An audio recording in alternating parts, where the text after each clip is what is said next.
Negocios Televisión, seguimos atentos a las últimas horas con el foco puesto un día más en el 3 y atrás. Sin más dilación, vamos a presentarles a uno de los protagonistas, sin duda, de este tema. Hoy contamos con Avi Loeb, científico de Harvard, que está con nosotros una vez más en Negocios Televisión. Hi, Avi, thanks for being with us in Negocios TV. It's a pleasure have you here. A great pleasure to join you. We want to talk about your last report. We see you in Medium. Tell us about this report, please.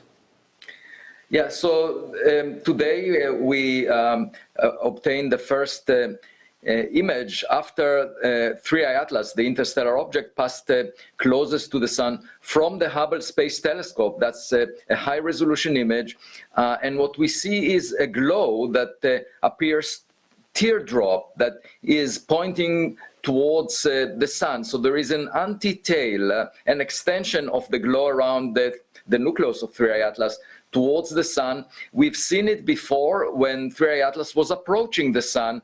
We saw that there was an extension, an elongation, an anti-tail directed towards the Sun back then. That was in July. And now we see it from the other direction when, after 3I Atlas passed closest to the Sun, again, we see a teardrop shape with an extension towards the Sun, an anti-tail.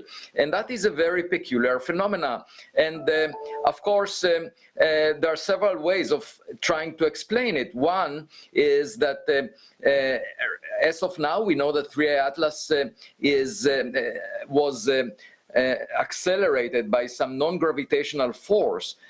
And that force is pushing it away from the Sun. And if it were to shed the objects, if there is a cluster, a swarm of smaller objects surrounding it, and these objects are not being pushed away from the Sun, they would lag behind the object in a configuration that is very similar to what we are seeing. So if you go back in time, all these objects were overlapping with 3I Atlas when it was closest to the Sun, and now they are lagging behind it with a glow extended towards the Sun because they are scattering sunlight. So that's one way to explain it, that there is a swarm of small objects around it, and that's what is creating this appearance of not a spherical glow, but a teardrop shape extended towards the Sun.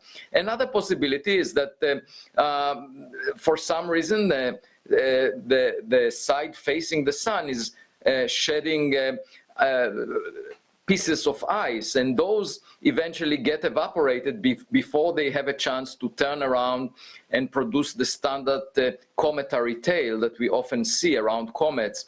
But it's not fully understood what the nature of this teardrop shape is. And of course, in the coming weeks, we might learn more about it because we'll observe the object with hundreds of ground-based telescopes all around the Earth, as well as with the Webb telescope, in addition to the Hubble Space Telescope. So that would be very interesting to find out. And also the composition of the jets coming from the object would be important to find out, and as well as the speed of the material in the jets. That would tell us clearly whether it's a natural object or maybe something else. Waiting for more info, waiting for more anomalies. Avi, I would like to ask you about these anomalies. Do they raise the Loeb alert beyond the level 4? There are more anomalies now that we know about than before 3I Atlas passed closest to the Sun.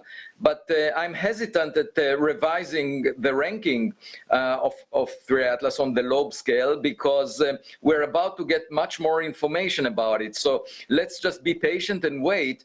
And once we see that, we will be able to tell whether it's a 0 on the Loeb scale. In other words, it looks natural from all aspects, or there is something really strange about it that would raise the ranking to a potentially technological object. I think we just need to wait a few more weeks, and then once we have that data, it should become clear what the nature of the object is. Waiting for more info about this 3I Atlas. Avi, thanks for being with us again. It's a pleasure having you here. Thank you so much. Thanks for having me. It's a great pleasure. Bueno, pues seguimos analizando con Avi estos últimos informes acerca de TRES y ATLAS, un momento con nuevas imágenes, un momento con muchas teorías que analizábamos esta misma semana con los mejores expertos en España. Les dejamos con esta entrevista con un científico también español.